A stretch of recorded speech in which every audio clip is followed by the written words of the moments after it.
Taigi esame netoli Kauno medicinos universiteto klinikų, kur mūsų laukia profesorius Aurelijus Veryga.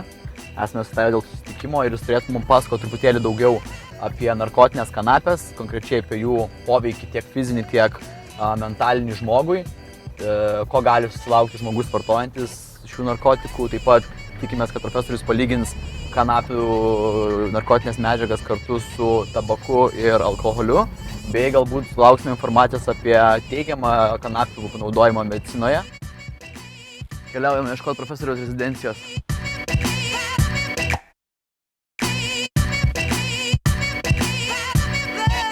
Žmogus, jaunuolis ar ne, 18 metų pradeda rūkyti suktines, tarkim, su marihuana, ar ne? Dabar tai yra ant bangos, nesunku nusipirkti tos medžiagos, taip? Nebrangiai kainuoja. Nebrangiai kainuoja, nėra didelių kažkokių šalutinių lyg tai poveikių, vartojant galbūt saikingai, taip? Bet kaip keičiasi, kas vyksta jo organizme, tiek fiziškai, tiek mentališkai? Iš pradžių, kaip jūs ir sakot, būna jausmas, kad nieko nevyksta, tik tai žmogus atsipalaiduoja, jis gal mažesnį įtampą jaučia, lengviau bendrauja ir panašiai. Tai yra tas vadinamas psichoaktyvus poveikis, dėl kurio tos medžiagos ir yra vartojamos, tiek kanapės, tiek visos kitos, nes būtų kvaila neigti tą malonų pojūtį, nes žmonės, jeigu tie medikamentai tik vidurius paleistų, aš abejoju, kad jie juos naudotų. Tai gaunamas tas efektas, kurio žmogus tikisi. Bet dabar kas vyksta tuo pat metu, tai vyksta tas pats, kas vyksta su bet kokia narkotinė medžiaga, reiškia vystosi tikra priklausomybė. Vienu atveju labiau psichologinė, kitu atveju labiau fizinė ir tas labai priklauso nuo to, koks žmogus yra pats, nuo jo genetikos, nuo daugybės kitų dalykų, nuo medžiagų apykaitos. Tai kaip atsitiks su konkrečiu žmogumi yra sunku pasakyti. Ar jam įsivystys fizinis priklausomumas, ar daugiau psichologinis, ar dar kažkas su juo atsitiks.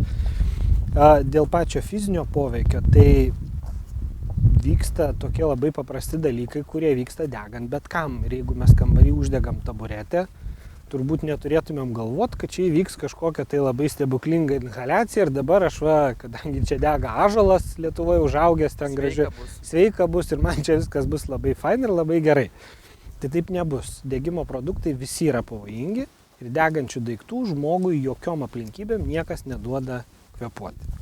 Tie degimo produktai, jie patys savaime gali sukelti alergijas, gali sukelti vėžį, gali sukelti kitus dalykus.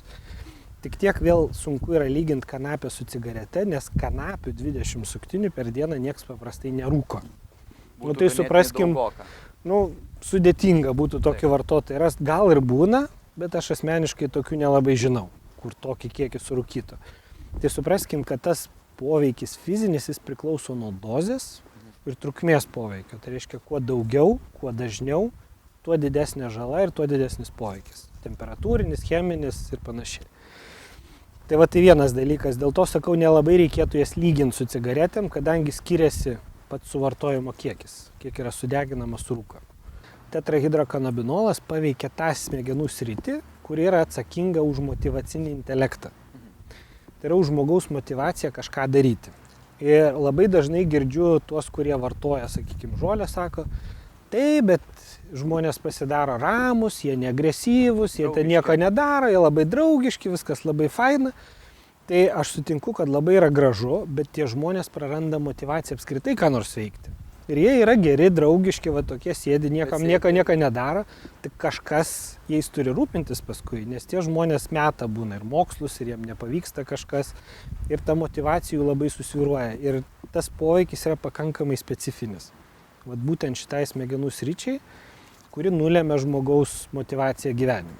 Dažnai internete ir šiaip kalbant su pažįstamais yra išgirstu tokią frazę, kad tarkim konkrečiai marihuanos rūkymas yra garantuotas kelias 100% į stipresnius narkotikus. Jeigu tu pradėjai rūkyti, vadinasi, tu lipsi aukščiau.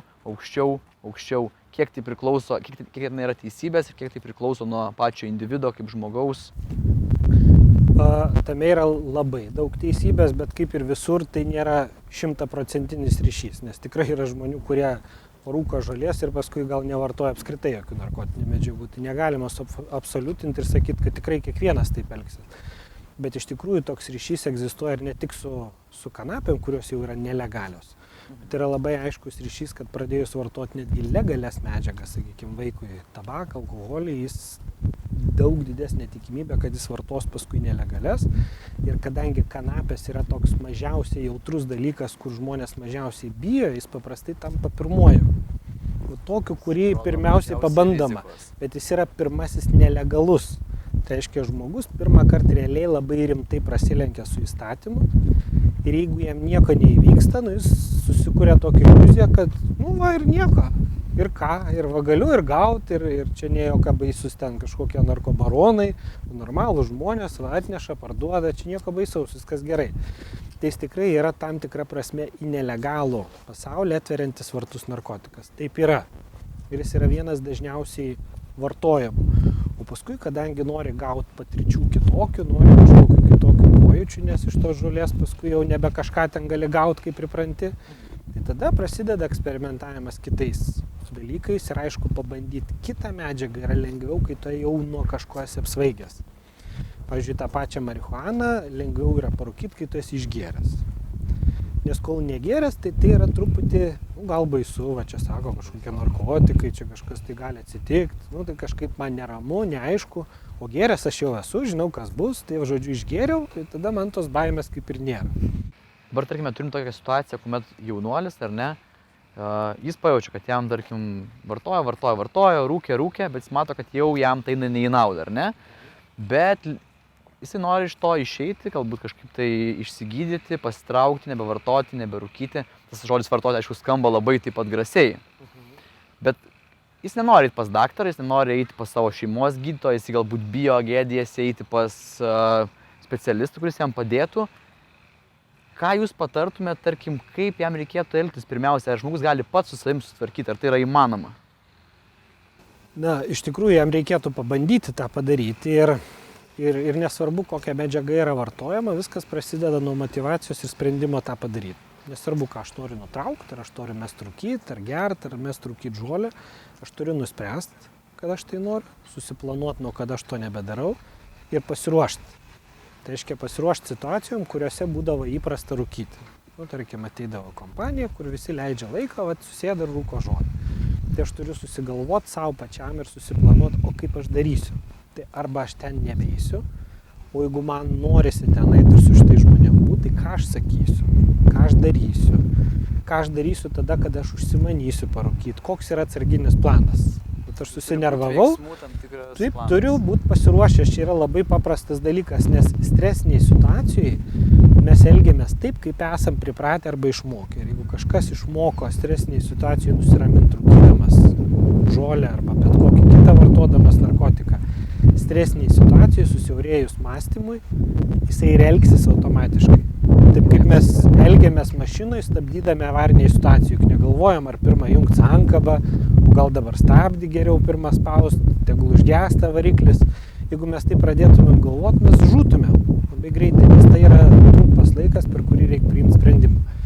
Bet žmogus turi pasiruošti. O jeigu jam neišeina ir iš tikrųjų kyla problemų metant rūkyti, tai reikėtų mesti iš galvos visas gėdas ir visokius ten įsivaizdavimus, kaip kažkas įsmerks, kažką negero ten sakys nuėjus pas specialistus. Tai jie tam ir yra specialistai, kad iš tikrųjų tokių dalykų nedarytų. Ir pagrindinis bet ko, ar psichologo, ar psichiatro tikslas yra žmogui tą motyvaciją nesugadinti, o išsaugot, žmogui pagelbėt, kad jisai tą motyvaciją susistiprintų kažkaip, kad jam būtų lengviau ir paprasčiau atsisakytų medžiagų, nei jį ten kaip nors moralizuot ar pasakot, kad tu čia netikęs esi, neteisingai čia pridarėjai, susigadinai savo gyvenimą, niekas tokių dalykų nedaro. Taip, kad žmogui nereikėtų bijoti ir jis turėtų nevengti, nueiti pas specialistą tos pagalbos pasiprašyti. Ir jeigu specialistas bus iš tikrųjų normalus, tai net jeigu nežinos, kaip padėti, pasakys, kur tą pagalbą tokią specializuotą galima būtų žmogui gauti. Nežinai, kur jau yra teisybė, o kur tau jau yra kišama kažkokia dezinformacija, nes daug nuomonių, daug šnekų paremtų įvairiausiais tyrimais, ta prasme, ir labai formuoja tokį didelį srautą, kuris gali būti, kaip sakyti, neaišku, ką tu žiūri, ta prasme. Atrodo, gal viskas labai gražu, labai teigiamai, bet galbūt už to slypi kažkokia tai propaganda. Iš tikrųjų, aš manau, kad nebūtinai tai yra kažkokia propaganda, nes, sakykime, moksliniai tyrimai yra atlikinėjami su viskuo. Tai nėra kažkokia, sakykime, tabu, net ir tie patys baisiausi narkotikai. Kai kurie. Jie yra naudojami, jie yra tyrinėjami ir tam tikrom aplinkybėm medicinoje yra naudojami. Pavyzdžiui, amfetaminų grupės medžiagos amerikiečių yra naudojamos vaikam hiperaktyvumo sutrikimui gydyti. Čia toks įdomus... Amfetaminas, bet hiperaktyvumui gydyti. Tai gaunasi toks labai paprastas dalykas. Gaunamas tam tikras perdirginimas ir gaunamas priešingas efektas. Žodžiu, tai nereiškia, kad pati medžiaga yra kuom nors bloga. Tas pats tetrahidrokanabinolas, jis tikrai gali būti naudojamas ir jis yra naudojamas, tyrinėjamas kaip medžiaga, kuri gali ten pagerinti tam tikrus gal vėžinius procesus, gal imuninę sistemą kažkaip paveikti. Tai viskas yra tvarkoje.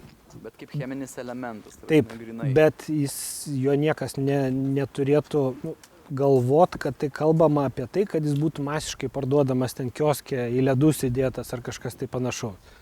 Tai va tos medžiagos jos tikrai tyrinėjamos ir aš nematyčiau baimės radę straipsnį kažkokiu, kur rado, kad kažkaip pagerina sveikatą ten ar kažką paskyrus kažkokią tai ligą sumažina ir panašiai. Tai viskas tvarkoja. Jeigu nauda yra didesnė negu žala, taip.